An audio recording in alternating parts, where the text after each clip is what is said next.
I'll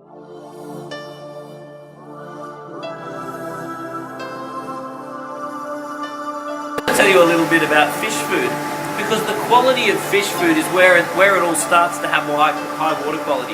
So good nutrition and good water quality is the key to happy fish. So as far as water quality is concerned, high quality fish food equals less waste. So we want to try and keep the tank clean. So if we have food which is set at the absorption ratios of the fish, we can feed the fish less. They'll get more nutrients out of the fish and therefore the tank will stay cleaner. So that all goes towards lowering our maintenance. Now, a really interesting fact that's been discovered relatively recently is that the ratio of nutrients required by one fish and another fish is pretty much exactly the same, regardless of whether they're a herbivore or a predator. So let's say a fish requires this much protein, this much amino acid, this much carbohydrates, this much vitamin A, this much vitamin C, whatever the ratio is that they require. It's actually exactly the same with a herbivore to a predator. But it's the way that the fish are able to process the food that allows them to eat what they eat in the wild. So fish evolved to be able to eat certain foods in times of scarcity. So you've got herbivores that can process large amounts of green stuffs which are hard to digest. So they've got very long digestive systems. Then you've got predators, and the predators have got big stomachs and short digestive systems, so they can process huge amounts of proteins, trying to get the vitamins out of it. But if you feed a food which is set at their absorption rate, then you can put less in and then less comes out, so the tank stays cleaner. Now this food here is called New Life Spectrum. It is by far the best food in the world.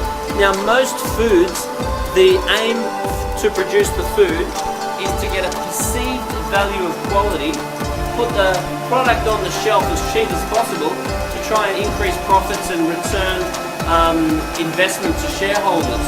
Now this food here is pretty much owned and run by one single guy who is an absolute world leader in regards to fish feed. What he pretty much says is his job is pretty simple. He studies what he puts in the fish versus what comes out of the fish to try and maximize the quality of his food, to make his food as clean as possible and to give the fish exactly what they require. And if you haven't tried this food, I really recommend you try it, particularly with tanks that I'm involved in looking after with dentists and doctors, and tanks where I'm not seeing the tank regularly. If the customer goes off this particular food and goes onto another food that I would consider to be a high quality food, over time I really will see the difference. I'll see elevated nitrate and phosphate levels, I'll see the tank not stay as clean. Often the fish are not as brightly coloured because this is an awesome colour enhancer, and just the general health of the fish are absolutely awesome.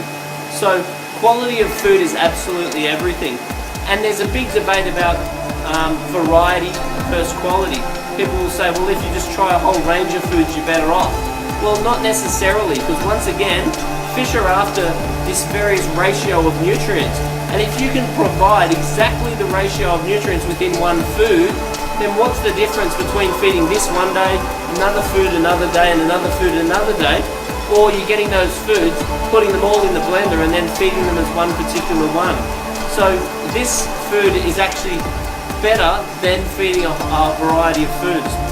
Now, if your fish don't go straight onto this food, which is extremely rare, what you want to do is get your old food, mix it up with this one so it all smells the same, and put it in and get the fish onto it. I find almost all fish take to this stuff straight away. So it's one of the only foods I've ever seen that will actually heal the head and lateral line erosion. It just is absolutely wonderful for the fish's health, vitality and colour. So it all starts with good quality food and not feeding too much. If you follow the instructions on most food, you tend to feed way too much. I only feed my fish about what they eat in 30 seconds, and so that means there's not one speck of food after 30 seconds. If you read some foods, they say like feed them twice a day what they eat in 5 minutes and stuff, which is absolutely ridiculous. But you also want to look at the fish. So if you notice over time they're getting a bit of a belly, then you want to just bank it off a little bit. And then if you notice that they're getting a bit thin, you need to increase it. But in general, what they eat in 30 seconds, say in the morning, 5 times a week, is pretty much perfect. There is, of course, some exceptions with slow feeding fish like discus. You might want to feed them a little bit more regularly, but pick a routine, then watch the fish's belly, and that'll pretty much tell you everything you need to know. But once again, there is no substitute for quality, and I've never found a better food than this.